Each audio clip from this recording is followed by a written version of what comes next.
Yes, make it quick. I've been going over the agenda for today. Yes? I'm uncomfortable with the results developed for this particular project. What is wrong with it? I think it's extremely corrosive. I mean, come on, I have daughters. I have daughters too. Look, this is about business, not our personal relationships. Something wrong?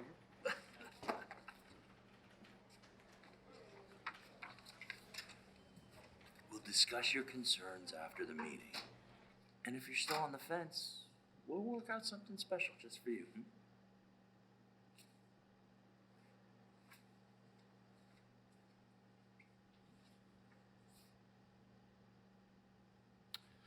All right. We all know why we're here. We are here to review our previous film model and see how we can develop our new one. I don't see what's wrong with the animated model we procured over the last 25 years. Hey, if it's not broke, don't fix it, I'd say. You're here. But it is broken. You know, the influence we had on them initially is worn off. What do you mean? Girl cooks and cleans till the prince comes along. What's wrong with that? The concept never went deep enough to stick in their psyches. Every girl wants something more than just the household nucleus. At least that's what she was told to want. In the early approach, we merely suggested what we want for them. Now we take what we want them to think and make them think they're doing the thinking for themselves. How do we do that? That's what we're here to figure out. And we are going to figure it out. Okay? How do we take a girl or a woman and make her think that she is independent? Let's start with, what does a liberated woman want? Or rather, what do women think is liberation? Perhaps they just want what we as men already have. Which is Power. Dollar on the dollar income? strength, freedom. And what is their idea of freedom? Well, it has to be the opposite of what we projected in our previous models. To stay home, to wait for her prince to come and to marry him is too on the nose. They'll smell a rat. Wait, so they don't want to stay at home and they don't want to get married? No, they do want to stay at home and they do want a man. They just want what they want on their terms. But I thought we wanted them to want what they wanted on our terms. And they will. We just need to make them believe it's on their terms. Some of the work's been done for us in the past 50 years with the sexual revolution. We, as men, have always had the pleasure of promiscuity, sexual freedom, free love. And we passed that on to the women and masked it as a new revolution. Who benefits from women being just as loose as sex with men? We do. We keep the pleasure whilst they have all the responsibility, and all the while we package it under liberation. You're here. We can use this. Take a girl, a woman's freedom, and project the idea that it is something that we don't want for them. Here's an idea. Let's have a woman want to leave home. Home being an actual home, or her hometown, or her parents. She wants adventure in the great wide somewhere, blah, blah, blah. But she only leaves because she falls in love with a man. She doesn't actually make the decision to leave on her own. So that leaving home and discovering her new world is synonymous to getting with a man. Yeah, that could work. Yeah, somebody write that down. This leads us to another point. In the previous model, the man the woman aspires for is a prince.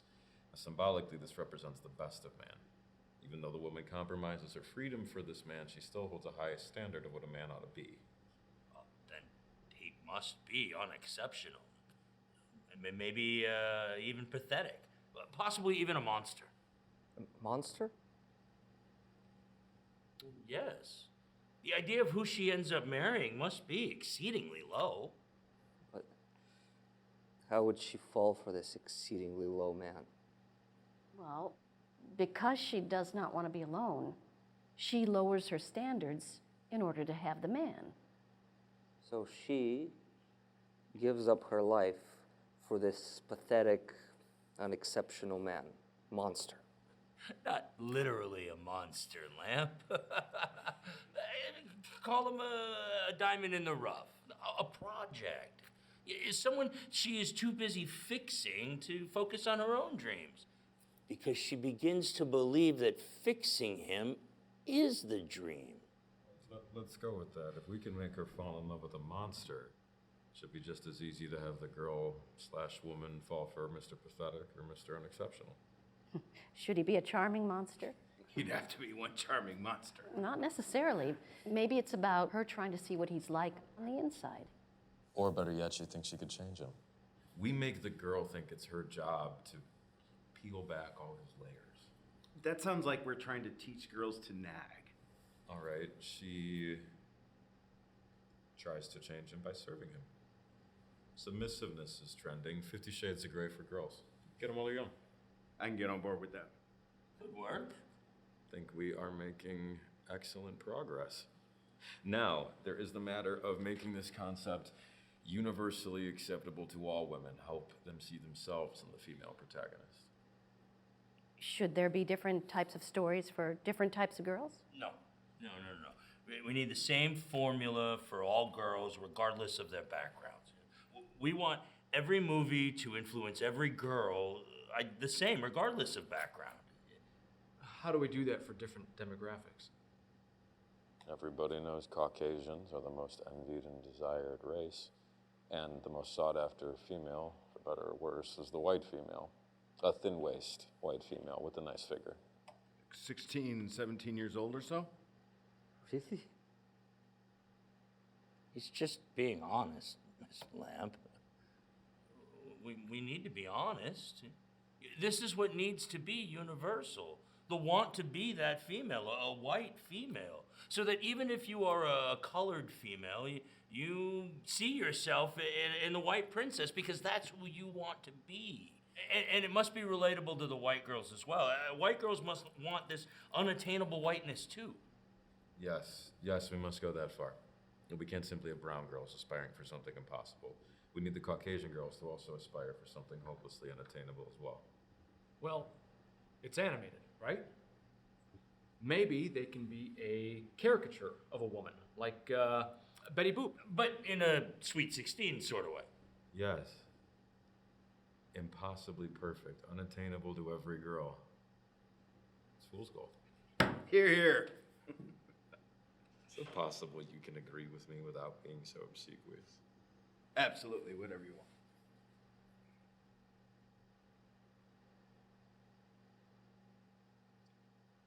To what end?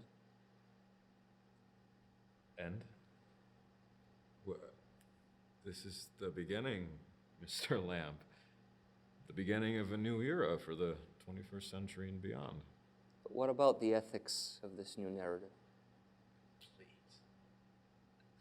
I would think you, of all people, would object to this kind of subversive media output. Why? Because I'm sugar and spice and everything nice? Oh, honey, the Lilith Fair Magical Mystery Tour is over. Every woman for herself. If she wants to be persuaded by a cartoon to embrace her battery-operated empowerment, that's on her. We are affecting little girls. So as I said, to what end? Power. Over what? Female progress in society, advancement in the workplace, self-generated self-respect? You want to take all that away from them? No, of course not. We want them to give it away willingly.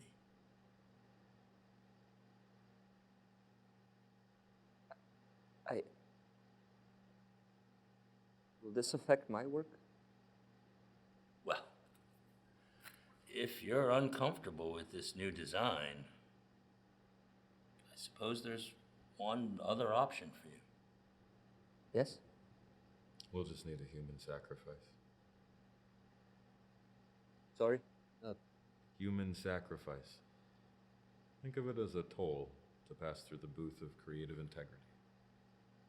Sorry, a human sacrifice? Just one per project.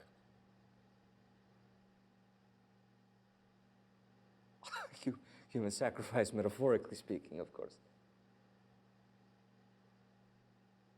That's how you get to keep your brand, Mr. Lamb. Meeting adjourned.